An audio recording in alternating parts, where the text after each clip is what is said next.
Саламатсыздар урматтуу телекөрүүчүлөр, эфирде жогорку кеңештеги жаңылыктар топтомун камтыган парламент көрсөтүүсү. Алгач апта ичиндеги окуялардын кыскача түрмөгү.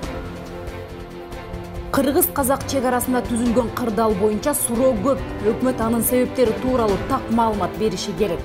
Почему правительство не принимает меры, не проводятся переговоры? В конце концов, мы имеем одну правовую базу со странами ЕС.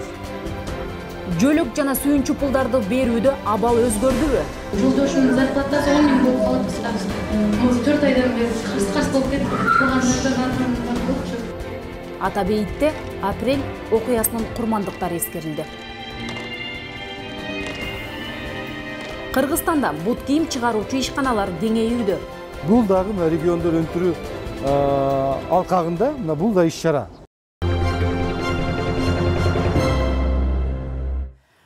Баткендеги кыргыз-тажик чегара маселеси бул аптада парламенттин көңүл чордонунда болду. Жогорку кеңеш маселени жабык карап, жыйынтыгында өкмөткө 25 пункттан турган тапшырма берди.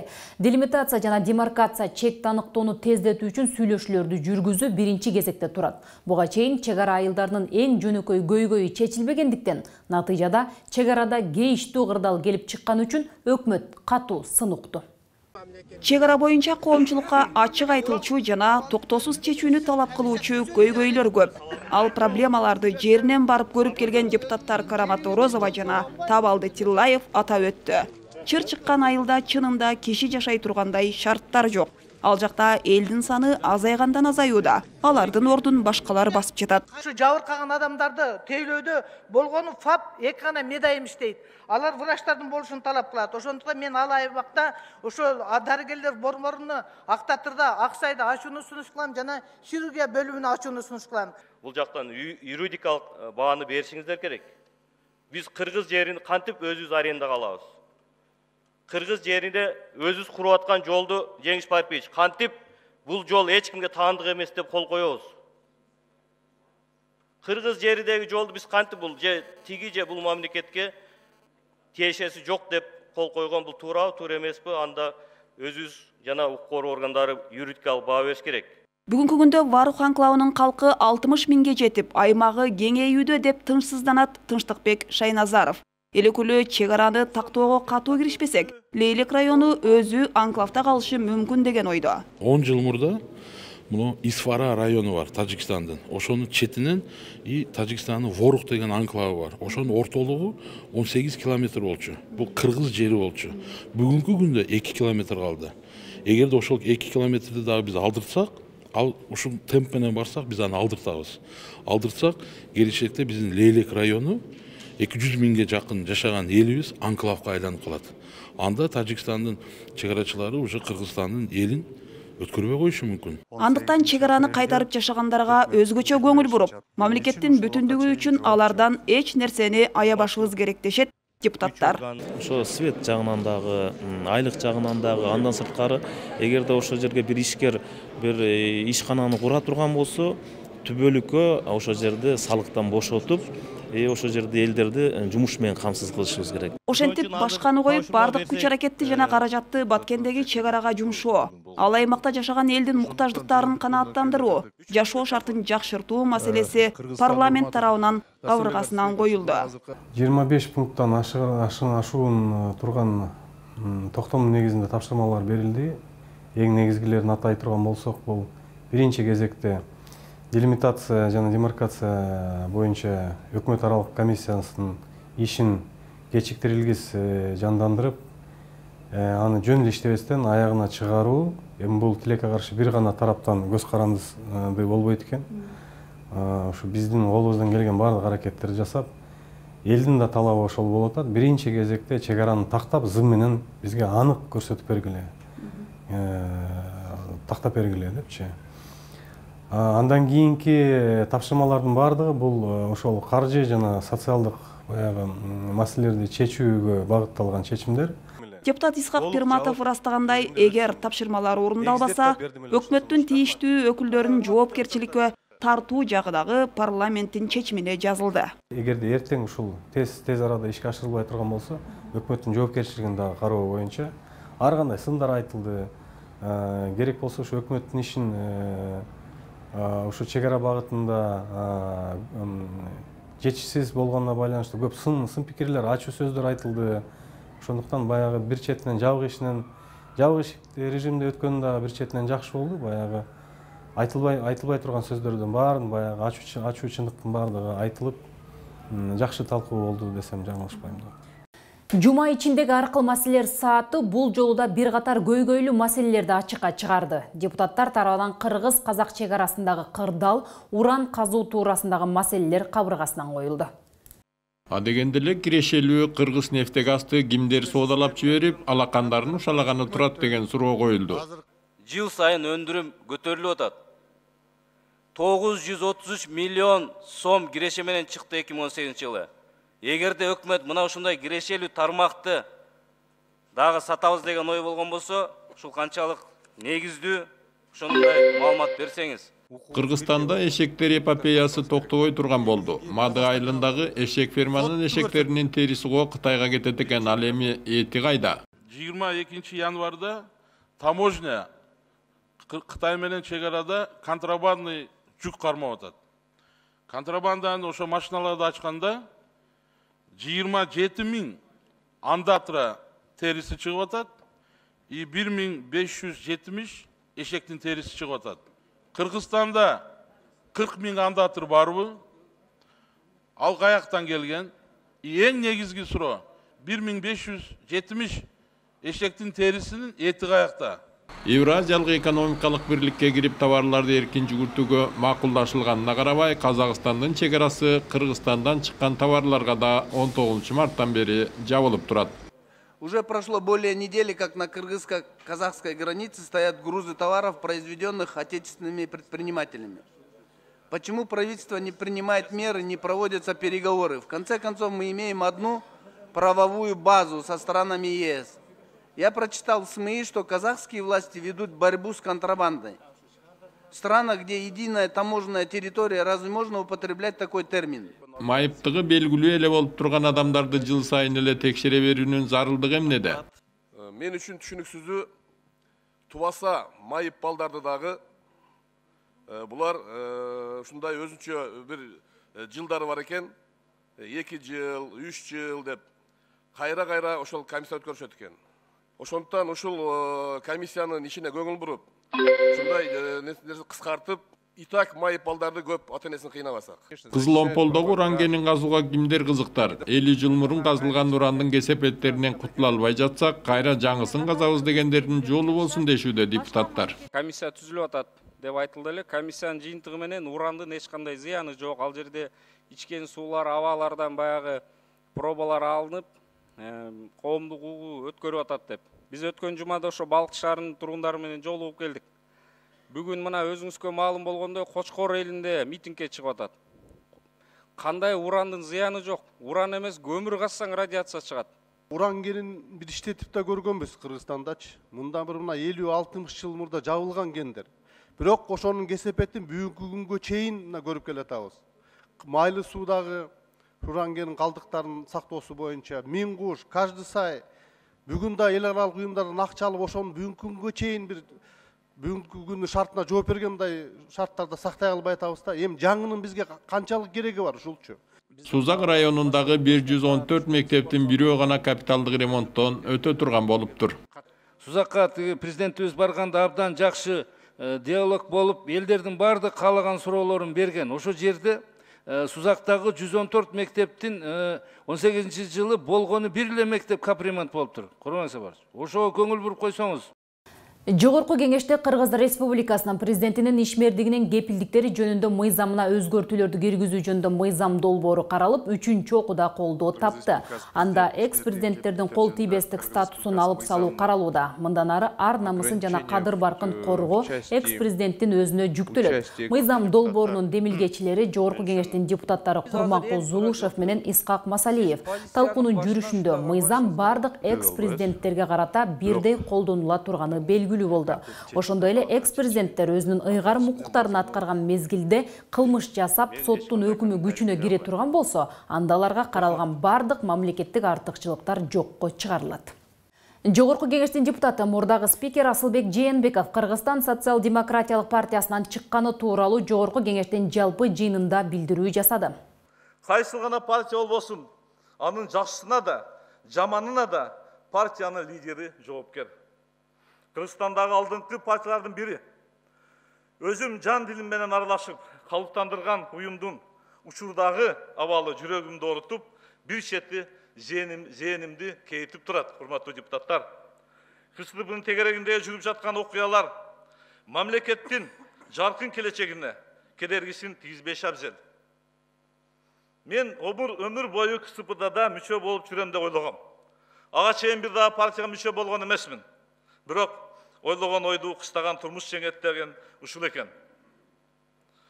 Мен өлкөнүн келечегине кайдыгер карабаган инсан катары Кыргызстан социал-демократтар партиясынын чыгуу чечимин кабыл алганымды расмий жарыялайм. Кыргызстандын мындан аркы өнүгүү жолу, жалпы мамлекеттин кызыкчылыгы тараза ташына коюлуп жаткан шарттарда бул кадамын туура деп эсептейм.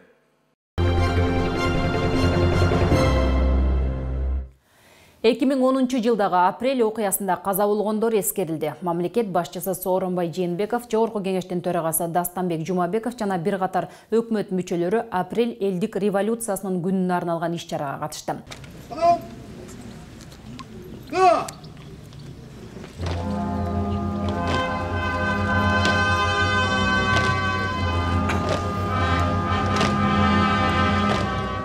Алгач Ата Бейит мемориалдык комплексинде гүл чамбарлар коюлуп, курман болгондорго багышталып Куран окулду. Ошондой эле эскерүү иш-чарасына Жогорку кеңештин депутаттары 2010 жылы апрелде каза болгондордун туугандары жана апрель революциясынын катышуучулары барды.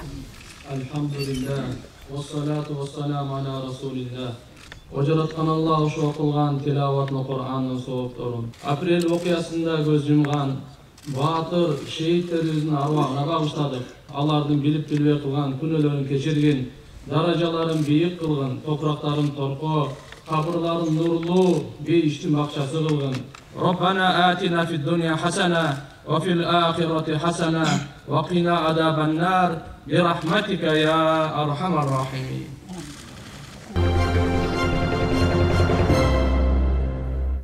Башаламан эл ташууну жөнгө салуу боюнча тармактык комитеттин тапшырмасы аткарылган жок. Транспорт, архитектура, курулуш боюнча комитети тийиштүү министрлик мекемелердин өкүлдөрүн кошуп Бишкектеги чыгыш жана батыш автовокзалдарында көчмө жыйын өткөрдү. Депутаттар бекеттердин бүгүнкү абалын көрүп, айдоочулардын арыз моңун угушту. Бишкектеги эски автовокзал бүгүн күндөгүдөй эмес. Тыгылган унаалар көрүнбөйт. Бекеттин жетекчилиги жана кызматкерлер эки жагын тазалап аракет кылган өңдө. Күтүү жайындагы отургучтардагы кече эле оңдолуп түзөлгөндөй, куюлган бетону ката элек. Жаңы курулган күтүү залында айдоочу жана жүргүнчүлөргө бекер нан чай берилет деп кошумчалады автобекеттин жетекчиси. Бекер чай бар. Бекер чай берилет. Жок, пасар бит нан чай. Бекер чай нан нечесилер? Жок, эч кандай бекер жок. Кана айт, бекер чай бар ушул жерде. Айтчы, бекер чай бар. Каякта бекер экен. Сондай барбы Кыргызстанда өзү? Жок да. Бирок айдоочу таксисттер көйгөйдү жашырышпайт. Автобекетке кирип чыгуу өтө кыйын болгондуктан алар жол эрежесин бузууга аргасыз болорун айтышты. Встречныйга чыгып атабыз, айла жоктон нарушенияга барып атабыз.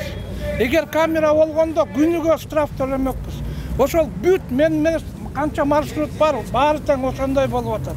Ошону чечип берсеңиздер, сураныч. Ошентип токмок кеминге кеткен айдоочулар шаар тыгынынан кыйналбай, айланма жол менен каттамай болушту. Бизди айтат, биз ичи менен кетебизсек, жок, анда биз минимемге отурабыз, минимем мындайдан чыгып, абезге чыгып кетип калабыз, шаар кетебиз. Жооп берип коюн. Мурдан Осмонкулга көчөзүч, жол начар болчу. Ошон үчүн бияк менен келип аткан. Азыр Осмонкул жакшы болуп калды. Ушундай эле чыгарып койдук. Маршрут менен схеманы олуштурайлы. Ушундай чыгарып берелиңиздер. Тең туура болот турат. Чечип бергиле. Ал эми Чыгыш автобекети шаардагы тарыхый архитектуралык имараттардын катарына кирет. Бирок имараттын көркүн бузуп, капталына дүкөн курулган. Ээси кандайдыр бир жол менен жери үчүн кызыл китебин дагы алып алган экен. Бергендер жооп бериш керек. Ошону чакырып сураш керек прокуратура, ким кол койгон, кайсы мэр кол коюп берген. Эмне үчүн ушундай бир биздин баалуу архитектуралык баасы бар, илгертен тарихи бір өзінің немесі бар, немені имаратты ушинтип тосуп койгон. Буга жооп бериш керек. Жүргүнчүлөр аптапта да, ызгаарда да сыртта күтүп отурушат. Ал эми имараттын ичиндеги күтүү залы болсо, ар түрдүү фирмалардын кеңсесине айланган. Кирбей, мунун ичинде моундай зан неме болбош керек. Мунун ким кылган? Бөлүп. Бул өзүндагынан эле бар болчу, муну осы ичинде Бул терезелер, арышный терезенин баары көрүнүп туруш керек. Жок. Андан соң эл өкүлдөрү Батыш автовокзалына барды. Мында республиканын бардык аймактарына жана эл аралык каттамдар уюштурулган. Бирок Кулиев көчөсүндөгү стихиялык эл ташуу көкөйгө тийген маселе болуп, таксисттерди 20 жылдан бери жаңы бекетке көчүрө албай коюшту. Анткени аны жөнгө салган бир дагы орган жок. Жол кырсыктарынын көп болушу дагы ушул себептүү. Буга патент алып, соцфондко төлөп иштеген абийирдүү таксисттер дагы жини келет. 90 жылдан бери ушул вокзалдамын да. Ушул жыл канча жылдан бери ушул жерде айтып келатабыз, жазып да келатабыз. Бир да бир эме чечилбейт, маселе чечилбейт. Жергиликтүү бийлик тарабынан дагы бир жакшыраак жардам болуп, үйдө турган эмелер бар, машиналар бар. Ошолорду бир чара колдонуп алып чыкса, анан буяка чогуу келип калат элек да. Биздин ошо келе албай аткан себебибиз 3төн 2 бөлүгү ошол жакта калып атат да. Мэриянын өкүлү Батыш автобекетинен Ош базарындагы таксисттерге орун берилгенин, бирок алар келбей жатканын айтат. Тартиби жок таксисттерге башка чара көрбөсө болчудай эмес. Бул чара камера жана айыппул. Кулиевага тартсын иш тараптары келет, как миленький могу жака келишет бардыгы. Немеге Ош базарына коюп коюңуздар, эмне койбойсуздар? Ушул жак коюңуздар, тартып үйүнө иш тарап баргандан кийин кайра келишет. Экөөнү айлантып коюңуздар ушул жерге. Келбегенин көрөйүн. Барды келишет могу жерге. Негизги маселе жүргүчүлөрдүн коопсуздугу деген талапты алдыга койгуласыздар. Ал айтканда бардыгы түшүнүп калбасын, булар ушу бизден тыйын чогуу түшүнө кылып турбай бардыгын деп. Такси кызматындагылар лицензия албаганынан улам ушундай башаламандык болууда дейт адистер. Жыл сайын ошо транспорт министрлигине да кат менен кайрылып келатабыз. Ошол хотя бы шаар аралык жүргүнчүлөрдү ташыган жеңил таксилерди лицензия ала турган эмеге киргизип жөнгө салып. 3 ай мурда тармактык комитет транспорт жана жолдор министрлиги менен мэрияга өлкө ичиндеги жана эл аралык каттамдардагы стихиялык эл ташууну иретке келтирген укуктук нормативдик актыларды иштеп чыгууга убакыт берген болчу. Комитеттин төрайымы бүгүнкү күнгө чейин башаламан эл ташуу жоюлбаганын айтып, тийиштүү мекемелердин жетекчилерин сынга алды. Эгерде өкмөт дагы ушул нерсени жакшы аткарбаса, жогору деңгээлде биз өкмөткө кайрылабыз. Ушул орунду ээлегендер анда иштебесин дагы башкалар келип иштей берсин. Ар бир мамлекеттик органдагы жумушчу, кызматкер ошо элдин шартын түзүүгө аракет жасаш керек. Ар бир жасаган жумушу элге жакшы шарт түзүүгө арналыш керек. Бирок ушул көйгөйдө биз көрө албай жатабыз. Бул маселе чечилишине биз катуу көзөмөлгө алабыз. Эл өкүлдөрү транспорт жана жолдор министрлиги менен мэрияга өлкө ичиндеги жана эл аралык каттамдардагы стихиялык эл ташууну 1 ай ичинде иретке келтирүү тапшырмасын берди. Ошондой эле керектүү укуктук нормативдик актыларды иштеп чыгууга убакыт берди. Төрага Дастанбек Жумабеков Бакай Ата районунун Ленинполь айылдык кеңешинин депутаттарын кабыл алды. Жолугушууда аталган айыл аймагына тиешелүү бир катар маселелер көтөрүлүп, таза суу тартыштыгы, жолдордун абалы, мектептер менен бала бакчалардын курулушу тууралуу сөз болду. Бардык айтылган маселелердин чечилишин өз көзөмөлүнө аларын айткан төрага Дастанбек Жумабеков азыркы тапта аймактарды өнүктүрүүгө өзгөчө көңүл бурулууда. Андыктан жерлердеги маселелердин чечилишине жергиликтүү кеңештердин депутаттарынын да ролу жогору экенин белгиледи. Ал эми Кадамжай райондогу Абсамат Масалиев атындагы айылдык кеңештин депутаттары менен өткөн жолугушууда жергиликтүү кеңештин депутаттары өздөрүнүн аймагындагы көйгөйлөр тууралуу кеңири маалымат берип, социалдык көйгөйлүү маселелерди көтөрүштү. Айрыкча авариялык абалдагы мектептер капиталдык оңдоп түзөөгө муктаж, жаңы фельдшердик акушердик пункт жана бала бакчалардын имаратын куруу зарылчылыгын кошумчалашты. Төраганын орун басары Аида Касымалиева баштаган депутат айымдар Ош облусунун Кара Суу районунда эл менен жолугуш өткөрдү. Анда мүмкүнчүлүгү чектелген жарандарга түзүлүп жаткан шарттар боюнча түшүндүрүү иштери жүргүзүлдү. Мындан сырткары кереге кеңеште жергиликтүү кеңештин депутаттарын шайлоодогу кемчиликтерди жоюу жана бир катар социалдык көйгөйлөр көтөрүлдү. вообще база полностью отражает? Бул мекеме Кара сууда жайгашкан мамлекеттик медициналык социалдык эксперттик комиссиянын имараты. Ушул жердин адистеринин чыгарган чечимине жараша мүмкүнчүлүгү чектелген майып жарандар жөлөк пул жана башка жеңилдиктерди алууга укуктуу болушат. Бизден каттоодон 2641 чоң адамдар, майыптык мүмкүнчүлүгү чектелген адамдар өттү. Балдардан 886. Мүмкүнчүлүгү чектелген жарандардын укугун коргоп, аларга ылайыктуу шарт түзүү бар көйгөйлөрүн чечүү максатында вице-спикер Аида Касымалиева баштаган депутат айымдардын катышуусунда иш-чара өттү. Анда ушул жылы ратификацияланган Бириккен Улуттар уюмунун мүмкүнчүлүгү чектелген адамдардын укуктары боюнча конвенциясынын мамлекеттин социалдык жана медициналык кызмат көрсөтүүсүнө тийгизген таасири каралды. Мы понимаем, какой глобальный, какой сложный сегодня мир. Никто не должен быть исключен. Никто, ни один человек. Мы все рождаемся с одинаковыми правами на жизнь.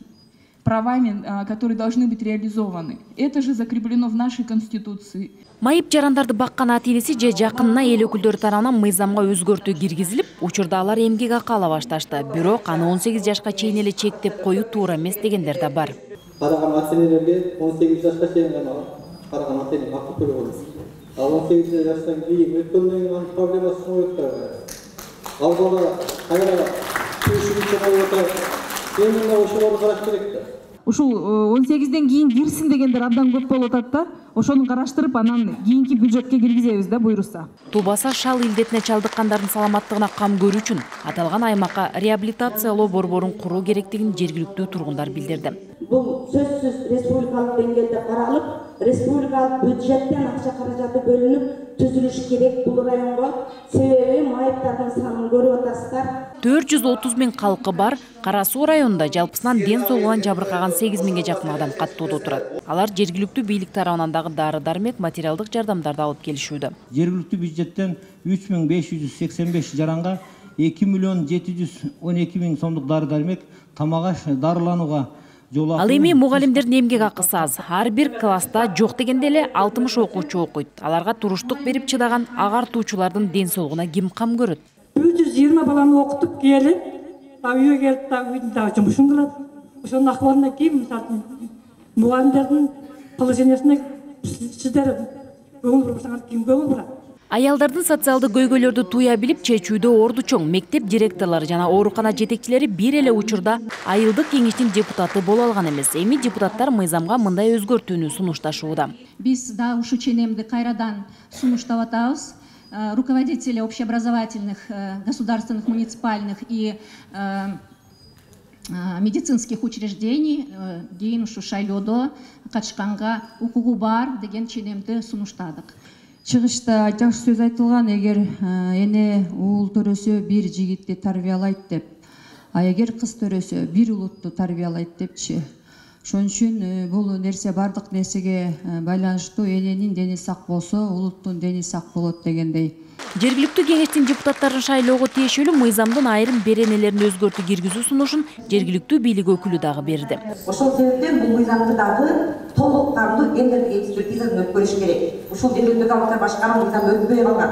Жогоруда көтөрүлгөн майыптарга колдоо көрсөтүү жана айымдардын шайлоого катышууда аларга бөлүнгөн 30% квотаны тең бөлүштүрүүндүү маселени талкууга алуудан соң айым депутаттар иштин баарын мыйзам чегинде кылдат карап көзөмөлгө аларын айтышты. Канча сом бердиңер? Бизде бесплатно. Бирок аталган аймакта ооруларды айыктырган мыкты шарттагы ооруканалар дагы жок эмес. Эл менен болгон жолугушуудан кийин төраган орун басары Аида Касымалиева кургак учукту дарылоочу ооруканага барды. Бул мамлекеттик оорукананын шарты мыкты, эл аралык уюмдардын каржылоосу менен ишке ашырылган. Дары-дармектер основном бизден врачи без границ, анан кийин бюджет и прондон кенсиби каржылайт. Дары-дармек департаментинде одоно мыйзам бузуулар көп. Андыктан мындай көрүнүшкө жогорку кеңеш кайдыгер эмес. Эми бейтаптарга керектелүүчү дарылардын баасы жөнгө салынмакчы. Бул тууралуу парламенттин Өнүгүү прогресс фракциясынын жыйынында белгилүү болду. 2019-2030 жылдарга калктын ден соолугун сактоо программасы иштелип чыккан. Анын негизги максаты адамдардын муктаждыктарын жоюу жана бейтапканаларды заманбап жабдуулар менен камсыздоо. материалдык техникалык база ооруканалардын бүгүнкү күндө талапка жооп бербейт. Ошондуктан негизинен Бишкек менен Ош шаарына бул значит оорулуулар кайрылууга мажбур болуп, кезектер болуп, ошол жерлерде бул жерде биринчиден материал техникалык базанын жетишсиздиги, экинчиден кадр маселеси үчүн бул жерде бизди оптималдаштыруу негизги милдет болуп эсептелип атат. Жыл өткөн сайын өлкөгө сырттан кирген дарылардын көлөмүнүн өскөндүгү байкалат. Мындай көрүнүш эмне себептен көбөйгөнүнө эл өкүлү кызыкты. Biz 2015 жылы шайлоого чыгып атканда анализ жүргүзгөнбүз да. Ошондо 2010 жылы 5 миллиард болуп чыккан. Азыр мына 8 жылда 11 миллиардка көбөйдү да. Естественный суроо да. Биздин элибиз орукчанбы? Же ушунчалык медицина чөйрөсүндө иштеген биздин врачтар, сизди айтпайм мен, жалпысынан айтам. Ушунчалык кызыктарбы бул дарынын киришине? Ошого жооп берсеңиз кийин дагы бир суроо. Эми бул жерде эки маселе, биринчиден баанын өсүшү, биринчиден, экинчиден мен эки цифраны айтайын. Бул жерде жалаң эле дары-дармек эмес, расходный материал айттым, медициналык эмелер кирет деп. Анан сиз өзүңүз билгендей, 12 жылы бизде эки эле мына гемодиализди алалы, мисалы гемодиализди элечи, эки эле борбор иштеген да. Саламаттыкты сактоо бул дарылоо гана болбостон ооруну алдын алуу болуусу керек. Мындай кадамды министрлик приоритет катары кабылдап, атайын иш план иштеп чыкса дурус болмок. Саламат сактоо улуттун ден соолугу дегенде бир эле дарылоо эмес, аны алдын алууда болуш керек да. Эмне себеби? Сапатсыз тамак ашпы, абаданбы, же башка кандайдыр бар таасир берип атабы, же жашырган эмне? Ошол өзүңүздөрдүн араңыздарда дарыгерлер айтат. Кээ бир дарылар таасир береби, бербейби? Жөн эле жаза беребиз аны. Эптеп ушу аптекадан оборот болуш керек, анын проценти ушул дарыгерге түшүш керек. Кыргызстандагы дарылардын кымбаттыгы өзгөчө карапайым элди кыйнап жатат. Маселен, Россия же Казакстан менен салыштырганда эле Кыргызстандагы дарынын баасы бир топ кымбат. Көпчүлүк колунан байланышы барлар Россия Казакстандан алдырып калышты дарыларды. Себеби айырмасы 2 эсе, 3 эсе болуп кетип атат. Туурабы? Анан биз ушул элибиз эгемендүү мамлекет болуп, анан өтө керектүү дарыларды, өтө керектүү дарыларды ушуларды бир контролго алып, баасындай чектөөгө алыбыз келбейби? Мамлекет тарабынан эч кандай көзөмөлгө алынган эмес. Себеби жана рынок деп, конкуренция деп ушундай мүмкүнчүлүк фирмаларга берилип калган. Анткени ал бизде өзүңүздөр билгендей 97% бул импорт, өзүбүздүн өндүрүштөрү 3% болуп атат. Анан мына жана айтып кеткендей жаңы мыйзамдарга биринчи жолу дары-дармек законуна 5-статья менен киргиздик. Именно мамлекет тарабынан ушундай цена регулирование киргизет. Талкуу учурунда тез жардамдагы кемчиликтер, врачтардын бейтаптарга болгон мамилелери, дагы башка ушул сыяктуу бир катар көйгөйлөр айтылды. Жыйын соңунда медицина тармагындагы кемчиликтерди жөнгө салуу тапшырмасы берилди. Мамлекеттик жөлөк пулдар боюнча мыйзамдын аткарылышын көзөмөлгө алган вице-спикер Аида Касымалиева башында турган жумушчу топтун мүчөлөрү Чүй облусун кыдырды. Жолугушууга келген кыз-келиндер жөлөк пул алууда документ топтоо кыйынчылыгы, соц кызматкерлердин орой мамилеси, эскилиги жеткен унасы же сыналгы муздаткычтын айынан 10 балалуулар мамлекеттен жеңилдик ала албай жатканын айтып көздөрүнө жаш алды. Жолугушуу Саата районунда өттү. 3-4 саатка созулган баарлашууда айымдар дээрлик көп болду. Үйүндөгү иштерин таштап, кичинекей бөбөктөрүн да ээрчите келишкен. Алардын үмүтү буга чейинки чечилбей келген көйгөйлөргө эл өкүлү Кайдыгер Карабай өкмөткө табыштайт. Бизде 3 келин келген дейм. Неме Тажикстандан келин келген бизди красный. Ошолор кайрылман немесин алганы өкөө бирөө ала элек. Ошолорду немеге өткүзсөк болобу пособияга? Азыр деле кайрылман деп ишке кайрылса караган бул маселе чечилет. Мыйзамга жаңы өзгөртүүлөр кирди, бирок дагы да болсо жөлөк пул алууда документ чогултуунун азабы барбын. 5 балам бар. Соцраштар үчүн кайрылсам ушу 5 балама пособия барбы ушундай. Негизи азыр пенсионерлердин пенсиясынын тиешеси жок да, кирешеги. Бул айымдын 5 баласы бар. Мамлекет жардам берерин жаңылыктардан угуп, жөлөк пулга документ топтоп, социалдык өнүгүү министрлигине кайрылган. Ал жердин кызматкерлери келиндин кайыненеси пенсияларын айтып, жөлөк пул бербей коюшкан. Жолдошунун зарплатасы 10 000 болуп калат. 4 айдан бери карс болуп кетти. Туугандардан ардам болчу. чечиле турганын биз дароо эле чечебиз азырчы. Ушундай болот деп документтерди дайындап, тагыштап кетебиз. Ички миграциянын агымы менен кантка келип отурукташып калган үй бүлө эми 2 майып уулуна жеңилдик ала албай убара. Жардам ала албай эч кандай жардам жок да бизге. Жардамга кайрылсак прописка деп айтат да. Үй жок болсо кандай прописка болот бизге. Суроо жооп учурунда документ топтоо, каттоо маселесинин айынан чиедей чырмалышкан көйгөйлөр чыгары көрүнүп турду. Бөлгө барып, безработный деп учетко тургула деп бөлгө барганбыз барсак, артта силер шаарда квартирада жашайт экенсиңер көп жылдан бери. Бияка тургуза албайбыз учетко, шаарга барып тургула деп. Майыптыгы бар жарандарды баккандардын жакындарына 18 жашка чейин эмгек акы төлөнө баштады. 18 жаштан кийин деле алардын акыбалы оорлошуп кетиши мүмкүн. Андыктан мыйзамга өзгөртүү киргизип берүүнү суранышууда. Мына кызым азыр 18ге чыкты. Эми 18 жашка чейин жанагы заработный плата кабыл койду деп. 18 жаштайын тоже не положено. Ушунча жыл күтүп 5 ай алып келбиз болгон. Андан ары уже аны ким уход кылат, аны билбейм да. Ошондой эле соц кызматкерлердин орой мамилесине ата-энелер таарынычтарын айтышты. Ага деген чалышты, именно документтерин баарын даярдап койду. Даже жердин эмеси канча жериң бар. Прям полностью. И мага негизи деген 1,5 жыл мурун келип жазып кетишкен анын баарынчы.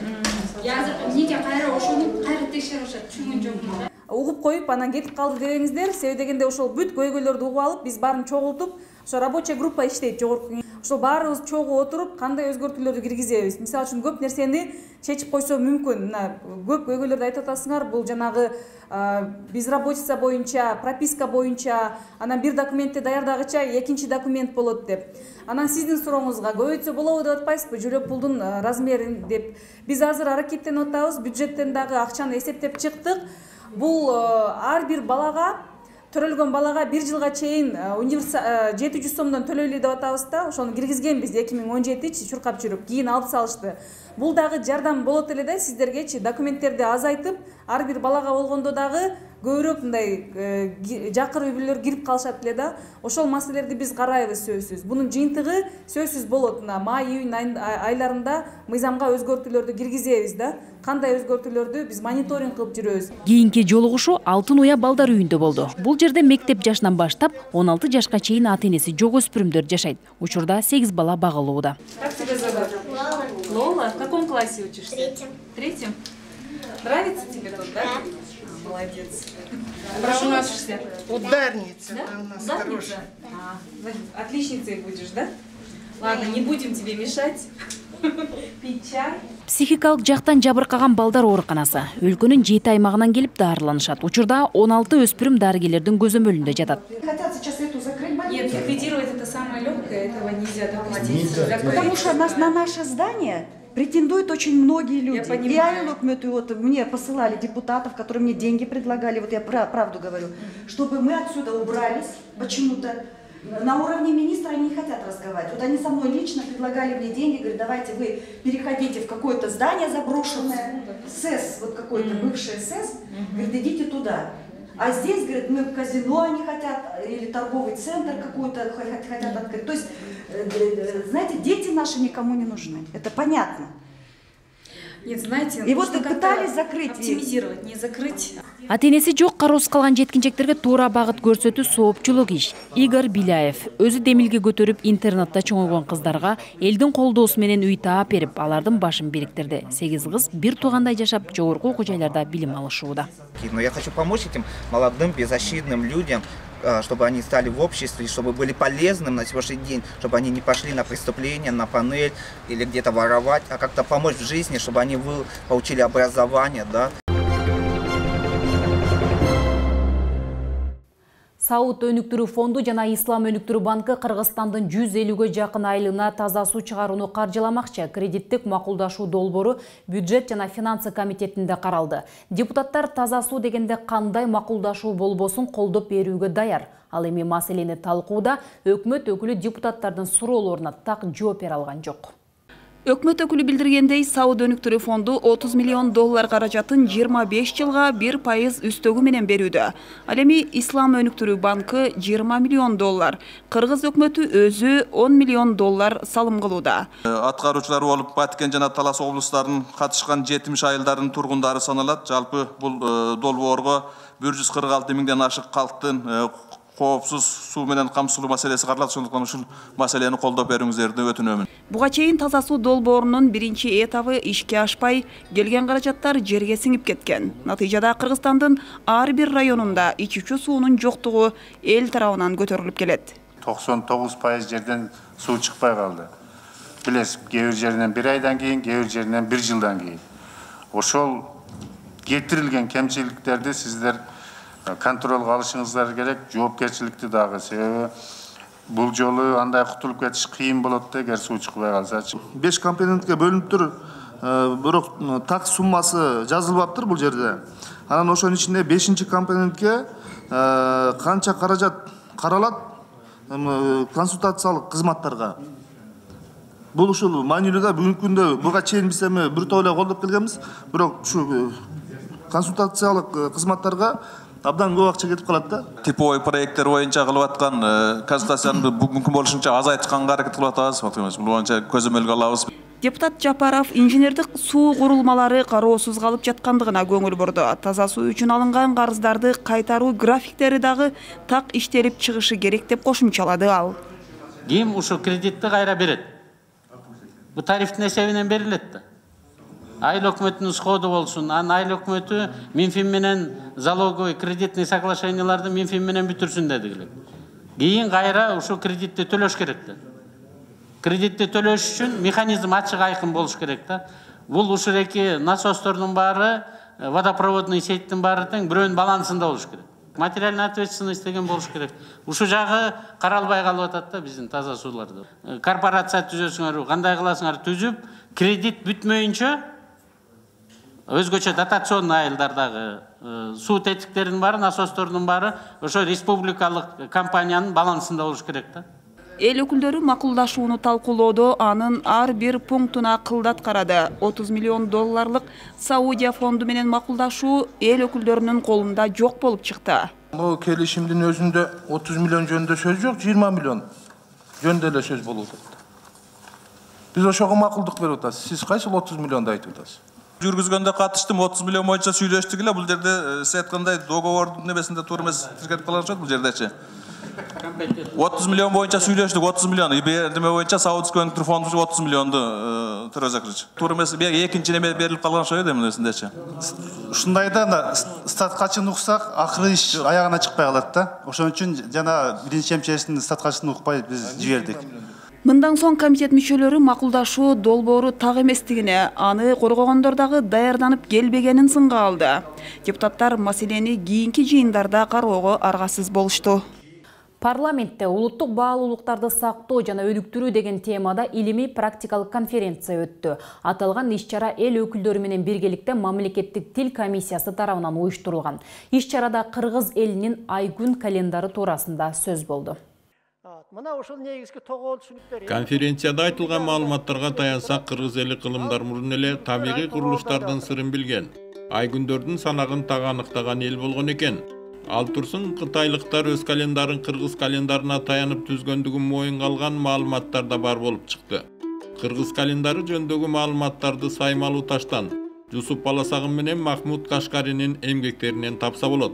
Демек аны дүйнөлүк деңгээлде далилдеп сактоо менен өнүктүрүү керек. Бул ата бабадан калган мурас, эбегейсиз мурас. Булар 1000 жылдап биздин ата бабалардын кан жанынан, өмүрүнөн, акыл эсинен, баамдасынан, деринен жаралган. Аны сактап калуу биздин улуттук парыз. Кыргыздын ай күн календарында бар толук жазылган. Эгерде биз ошону толук билсек, жок дегенде мектептерде окутса, бүгүнкү күндө биз малдын башын сактоону, жайытты сактоону, дегеле экологиялык кодексти биз кыргыздын ай күн календарынан үйрөнө алабыз. Улуттук тарыхый баалуулуктарды сактап калуу, эңириде улуттук сактап калууга тете маселе деп ойлойбуз. Ошондуктан тарыхый баалуулуктар маселесине келгенде тилди, маданиятты, салтты сактап калуу маселесин канчалык маанилүү маселе десек, тарыхый маданий баалуулуктар сактоо жана өнүктүрүү маселеси да ушул мааниден каралышы керек. ЮНЕСКОнун иштери боюнча улуттук комиссиянын жооптуу катчысы Сабира Солтонгелдиеванын айткандарына караганда, айгүн календарын каттатуу боюнча аракеттер башталган. Ал эми буга чейин бир катар материалдык эмес да улуттук баалуулуктар ЮНЕСКОнун каттоосуна алынып, 193 мамлекет тааныган.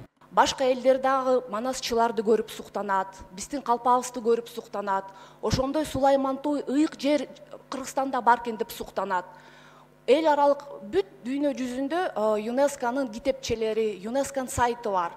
Ошол жакка кирип, ушундай кыргыз эл бар экен. Ушундай кыргыз эл, ушундай байлыкка, ушундай маданиятка бай экен деп билет. Кыргыз эли түзгөн календар өзүнүн тактыгы, табигат менен тыгыз байланышканы, мезгилге жараша курчап турган чөйрөдөгү өзгөрүүлөрдү ичине камтыганы менен айырмаланып турган. Жыл санактарды түзүү бул өзү даанышмандыгыбыз, философияга байланыштуу болгон. Ошонусу менен ал баалуу, жана ошонусу менен ал кыргыз элин ушул убакка чейин жетектеп келди. Миңдеген жыл. Айта кетүү нерсе, жыл санак бул мамлекеттик белгилердин эң мыктысы, эң биринчи орундагысы деп айтсам болот. Аталышын өзүбүз так жаттай албаган, айрым сөздөрүн ал турсун түшүнбөгөн календарларды пайдаланып келатканыбызды да айтып өтүштү. Биздин тилибиз жок болсо бир жөн. Сүйлөй албай жүргөн дудук болсок бир жөн, жаңы тил үйрөнүп атсак бир жөн.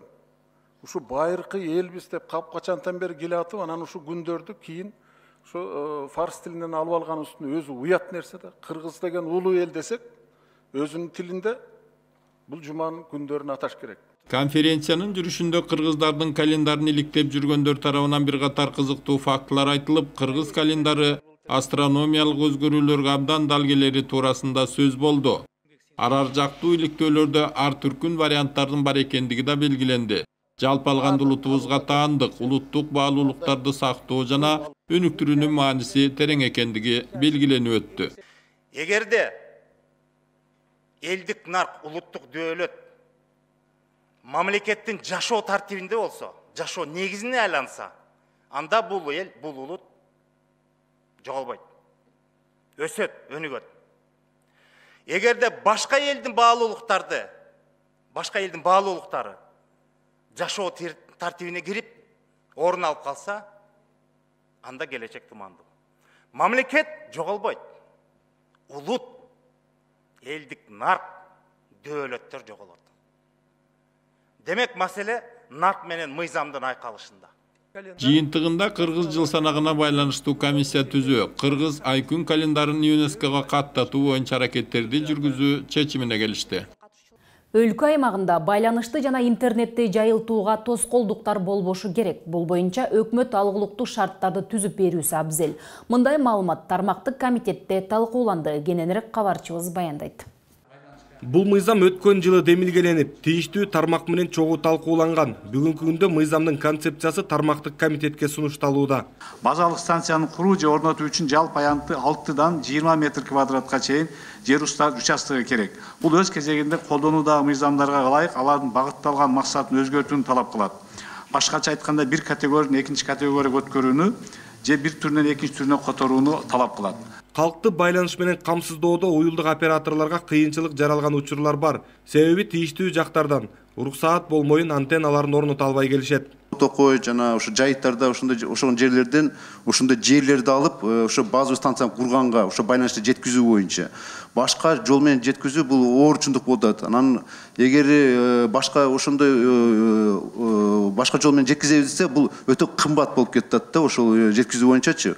Антенналарды орнотууда өзгөчө корголуучу жайларды эске алуу керектигин Айлана чөйрөнү коргоо жана Токой чарбасы агенттигинин директору белгиледи. Анын пикиринде, эгер антенна өзгөчө коргоодогу жерге орнотула турган болсо, трансформация маселеси сөзсүз түрдө каралуусу керек. Бу жерде көбүнчө сөз өзгөчө корголуучу жайлар боюнча болуп атат. Ал жерде өзүнүн мыйзамдары бар. Баягы хозяйственная деятельность запрещена деген жери бар. Ошол баягы коюп аткандан кийин ал жер өзгөчө корголуучу жай болгондон кийин ал жер сөзсүз трансформация болуш керек. Ошон үчүн терс пикир берилген. Бирок бул мыйзамда байланыш антенналарын орнотуу үчүн болгону 20 чарчы метр жер керектелери айтылууда. Ошондуктан эч кандай коркунуч жок. Биягы 4 метр, биягы 5 метр. Биз деген баягы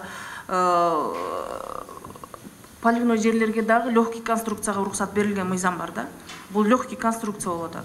А элдин керекчилиги үчүн керек болгон мыйзамды чын эле бүгүн эсле мындай көбүрөөк каршылыктар болушса, анда деген 2 жумага жылдырып турганга мен дагы сунуштайт элем. Бул мыйзамды азыркы редакция боюнча кабыл алуу калпыстык болуп калаарын эскерткен эл өкүлү дагы толуктоолор керек экендигин белгилеп өттү. Башаламандык менен курулган нерсе ыңгайсыздыкты туудурат.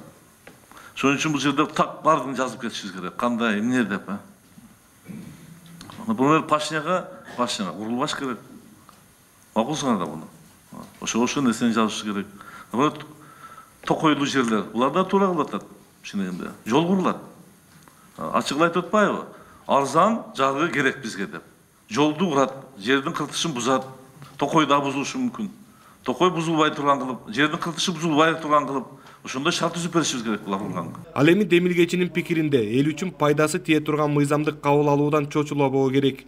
Себеби байланыш жана интернетти элетке жеткирүү учурдун талабы болууда. Коркпой эле буга бериш керек. Мына чочулоо өкмөттө ошол кээ бир өкмөттүн өкүлдөрү эскиче ойлонуп дагы эле бир кылым мурунку эски адамдар отурат да түшүнбөй атат. Негизи биз элдин деңгээлин көтөрөбүзсек барлык жерге интернет жеткирип бериш керек.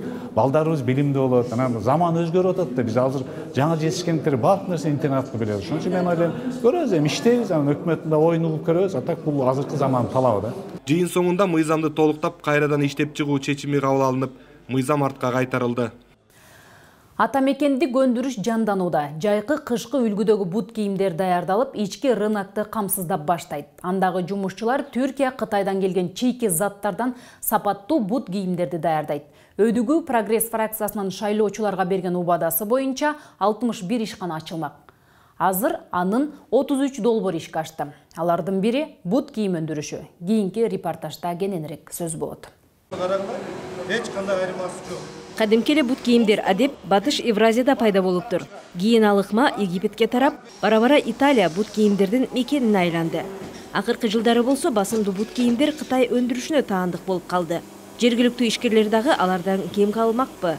Изденип, иштин ыгын табышты. Андай аракеттин келечегин көрө билген Өнүгүү Прогресс фракциясынын лидери Бакыт Төрөбаев дагы бут кийим чыгаруучу фабриканын иш процессинде өз жөндөмдүүлүгүн сынап көргөн.